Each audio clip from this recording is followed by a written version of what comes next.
Ah, comment je suis trop fort! Putain, je devine tout, moi. Nous voici encore pour réagir à un reportage sur François Bunel. C'est le mec qui parle le mieux de la littérature et des livres. Il est exceptionnel. Donc, on va voir son reportage qui dure à peine 5 minutes sur France 5, oui, il me semble. Et donc, ça va être exceptionnel. Donc, alors, bienvenue. Si tu me connais pas, je suis Alexis. Je suis connu pour être champion de France de lecture rapide, avoir lu plus de 2000 livres, avoir été entraîneur de l'équipe de France au championnat du monde. Et donc, les livres dont on va parler François Bunel, potentiellement, je les connais. Donc, on va voir ça tout de suite.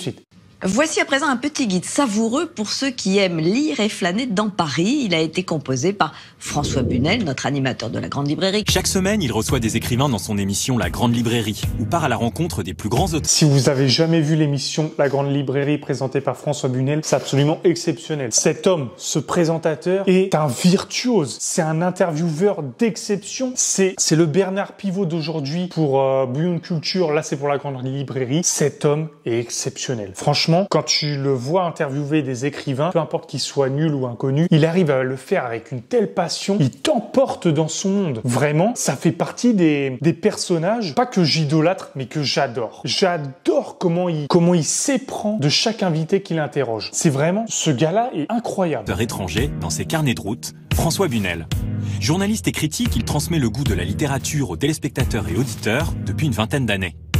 À l'occasion de la publication de son pari littéraire, on a cherché à connaître un peu plus ses... Néanmoins, j'ai un grand reproche à faire à François Bunel. C'est que malgré qu'il écrive un peu des trucs pas très personnels, plus à chaque fois déportés sur les autres, je voudrais qu'il écrive un livre personnel, un livre artistique, un livre intime. Et là, on retrouverait vraiment la patte d'une personne exceptionnelle. Je sais pas s'il a pas confiance en lui, qu'il croit pas en son âme d'écrivain, mais ce gars-là, rendez-vous compte que s'il arrive à bien parler des gens, s'il arrive à les mettre en valeur, ce gars-là, s'il écrit, il fait un livre exceptionnel. Et c'est vraiment tellement dommage qu'il n'en ait jamais écrit un. C'est pour ça que encore aujourd'hui, c'est merde. François Bunel, si tu regardes cette vidéo, tant que tu n'auras pas écrit ton livre, ton exception, ce qui te transportera même après ta mort, bah t'es encore une merde. Fais chier, je serais le premier à lire ton livre et à lui faire un putain d'avis. Ce serait tellement exceptionnel. Goût à lui.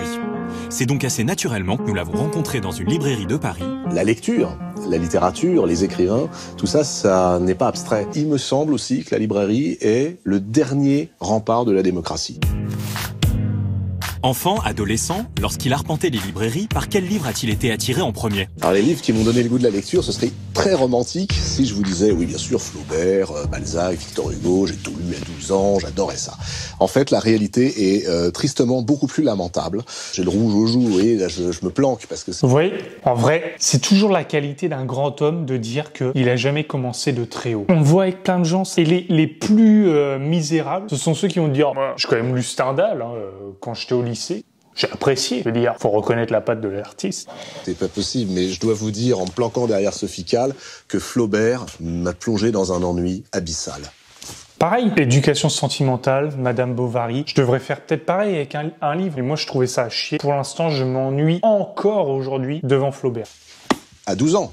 Parce que lire Flaubert à 12 ans, quand vous connaissez rien de l'ennui, de la vie de province, des amours contrariés, vous passez à côté de tout ce qui est subtil. Le relire à 20 ans, 21 ans, c'est génial. Tout à coup, ça explose. Dites, mais c'est incroyable, il avait tout compris. C'est 1857 et il parle de moi. Au début, c'est vrai qu'il faut trouver les bonnes lectures. Donc les premières lectures de librairie, ça je m'en souviens très très bien. Un jour, je suis tombé dans quelque chose qui est ce qu'on appelle la littérature populaire, la pop littérature, mais que je place très haut. C'est Bob Moran. Et puis Bob Moran, vous savez, c'était des bouquins qui se faisaient 144 pages hyper formatés. Sauf qu'on apprenait deux choses. Un, on pouvait s'amuser avec les mots et le langage. Et deuxièmement, c'était une fenêtre qu'on ouvrait sur l'horizon. Mais par contre, le libraire vous dit, tiens, si t'aimes Bob Moran, tu devrais essayer ça.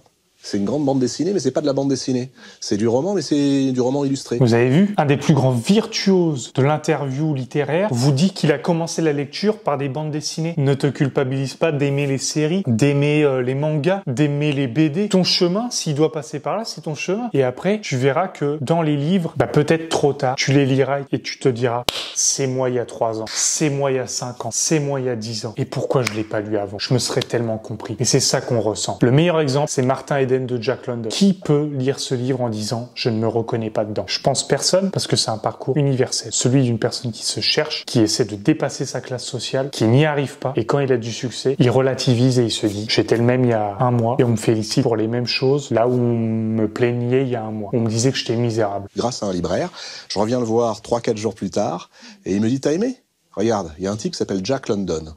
Ça, à mon avis, en plus c'est un personnage de Corto Maltese, c'est pour toi. » Et là, je suis tombé dans London, qui m'a emmené chez Stevenson, l'île au trésor, qui m'a emmené chez Herman Melville, et c'est comme ça qu'on passe jusqu'à... Non mais vous voyez, on passe de la BD, du truc soi-disant populaire, pas très bien vu dans la lecture, à Jack London, à Stevenson, à Herman Melville. Vas-y, il t'a dit un trio, c'est incroyable. Moby Dick, et qu'on arrive, finalement, à une littérature qu'on a choisie. Choisir. Choisir comment s'évader ou rêver. Mais la littérature accompagne aussi au quotidien, comme toute œuvre de fiction, à travers des personnages ou des héros. La littérature et la lecture ont ceci d'absolument indispensable qu'elles nous donnent les armes pour affronter le réel. C'est tout. Ça peut être plus. Mais avant la belle langue, avant le plaisir, avant même de se cultiver, c'est le moyen de survie. C'est le radeau dans le monde dans lequel on est projeté.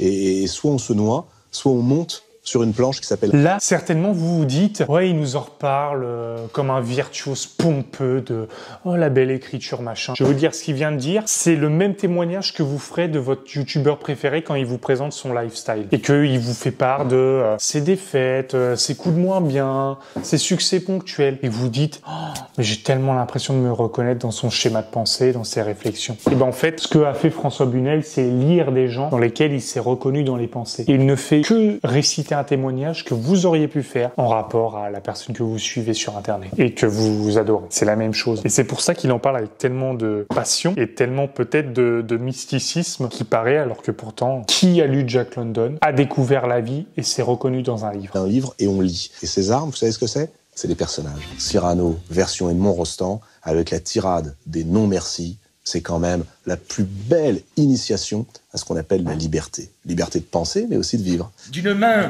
flatter la chèvre au cou, cependant que de l'autre, on arrose le chou, et d'honneur de s'aimer par désir de rhubarbe, avoir son encensoir toujours dans quelque barbe. Non merci. Donc Cyrano de Bergerac, oui, le héros littéraire, mais le héros de tous les jours, celui qui est là. D'ailleurs, je me déplace rarement, pour tout vous dire, sans un exemplaire ou deux. Je crois que c'est le livre que j'ai le plus offert. Cyrano de Bergerac, c'est dans notre temps moderne un anti-héros, un loser à qui va arriver des périples et qui va essayer de les résoudre. Il n'y arrivera pas. Une fatalité présentée sous forme de théâtre. Edmond Rostand a vraiment signé une œuvre intemporelle, exceptionnelle, parce que toute personne peut s'y reconnaître de tout temps. Je dois en avoir une vingtaine de versions autour de moi. C'est le compagnon de tous les jours. Dans son guide, François Bunel nous emmène à la découverte des librairies de Paris. Alors quel est pour lui le plus beau portrait de cette ville dans la littérature ? Paris, c'est souvent une toile de fond plus qu'un personnage, même chez Victor Hugo. Alors évidemment, tout Balzac se déroule à Paris. Maupassant aussi, Bel-Ami, etc. Mais moi, je trouve que le portrait le plus sensible de Paris, d'ailleurs, ça se passe ici, dans le quartier, essentiellement rue. Je sens, il va dire Ernest Hemingway, Paris, la fête, un livre qu'a très vivement critiqué Michel Onfray. Si j'ai pas raison, je couperai ce passage, de toute façon, je m'en fous. Rue Mouffetard, un peu plus loin, du côté de la closerie des Lilas et du Select, c'est Hemingway qui l'a fait. Ah, comment je suis trop fort!